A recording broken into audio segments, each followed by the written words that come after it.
Persian gulf के किनारे होर्मुज़गान province के सिरीक शहर से संबंधित एक बड़ी खबर निकल कर आ रही है।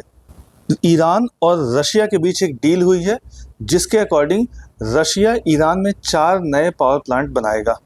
25 अरब डॉलर की कीमत वाली यह डील सिर्फ 4 न्यूक्लियर प्लांट्स बनाने की नहीं है, ये डील है ताकत, ऊर्जा और भू राजनीतिक समीकरणों की। इस वक्त मिडिल ईस्ट की जो जियोपॉलिटिकल सिचुएशन है या फिर कहें पूरी दुनिया की जो जियोपॉलिटिकल सिचुएशन है वो इस डील को और भी ज़्यादा इंटरेस्टिंग बना रही है। ईरान और रूस, दो देश जो पश्चिमी दबाव और पाबंदियों के बीच अपनी साझेदारी को नई ऊंचाइयों पर ले जा रहे हैं। ईरान हॉर्मोज कंपनी और रूस की सरकारी न्यूक्लियर एजेंसी रोसाटोम ने सिरीक में 4 न्यूक्लियर पावर प्लांट्स बनाने का एग्रीमेंट साइन किया है। डील की कुल वैल्यू है 25 अरब डॉलर। हर पावर प्लांट की क्षमता होगी 1255 मेगावाट, यानी कुल क्षमता होगी लगभग 5020 मेगावाट, जो ईरान की ऊर्जा ज़रूरतों को बड़े स्तर पर पूरा करेगी। इस समय ईरान के पास सिर्फ एक ही ऑपरेशनल न्यूक्लियर पावर प्लांट है, वो है बुशेहर में। इसे भी रूस ने बनाया था और यह 2011 से काम कर रहा है। बुशेहर प्लांट की क्षमता है लगभग 1000 मेगावाट। ईरान के पास सिर्फ पावर प्लांट ही नहीं बल्कि न्यूक्लियर रिसर्च और फ्यूल एनरिचमेंट के बड़े नेटवर्क हैं। इनमें एक है नतांज एनरिचमेंट कॉम्प्लेक्स, ईरान का सबसे बड़ा यूरेनियम एनरिचमेंट प्लांट।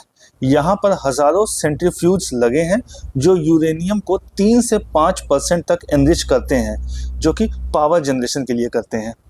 दूसरा है फोर्दो फ्यूल एनरिचमेंट प्लांट, भूमिगत सुरंगों में बना हुआ है, बेहद सुरक्षित है ये। पश्चिमी देशों को सबसे ज़्यादा चिंता यहीं से है क्योंकि इसे हथियार ग्रेड यूरेनियम बनाने लायक क्षमता वाला माना जाता है। और तीसरा है इस्फहान यूरेनियम कन्वर्जन एवं फ्यूल फैब्रिकेशन कॉम्प्लेक्स।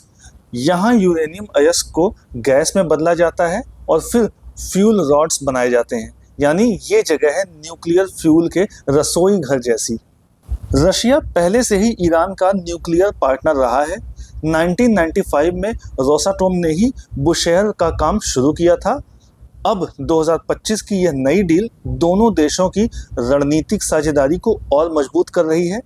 अमेरिका और पश्चिमी देशों की पाबंदियों के बावजूद रशिया और ईरान खुले तौर पर न्यूक्लियर सहयोग बढ़ा रहे हैं। ईरान के लिए यह सिर्फ बिजली उत्पादन का मामला नहीं है, यह है स्वतंत्रता और आत्मनिर्भरता का प्रतीक। ईरान दुनिया को यह संदेश देना चाहता है कि पाबंदियों के बावजूद वह तकनीक और ऊर्जा में आगे बढ़ सकता है।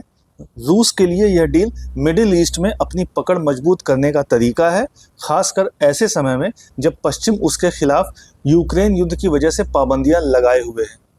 सिरीक की धरती पर बन रहे ये 4 न्यूक्लियर प्लांट्स आने वाले दशकों में सिर्फ ईरान को ऊर्जा नहीं देंगे बल्कि ये प्लांट्स एक संदेश हैं दुनिया को कि विज्ञान, तकनीक और भू राजनीति जब एक साथ चलते हैं तो इतिहास बदलता है। आज बुशेहर से लेकर नतांज और फोर्दो तक ईरान का न्यूक्लियर नेटवर्क तेजी से बढ़ रहा है और इस बढ़ते नेटवर्क के साथ बदल रही है मिडिल ईस्ट की शक्ति संतुलन की तस्वीर।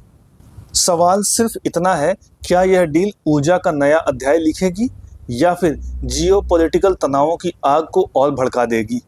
वीडियो अगर अच्छा लगा तो लाइक, शेयर और कमेंट करें। इसी तरह के और भी अपडेट्स जानने के लिए सब्सक्राइब करें एजलेसनेस।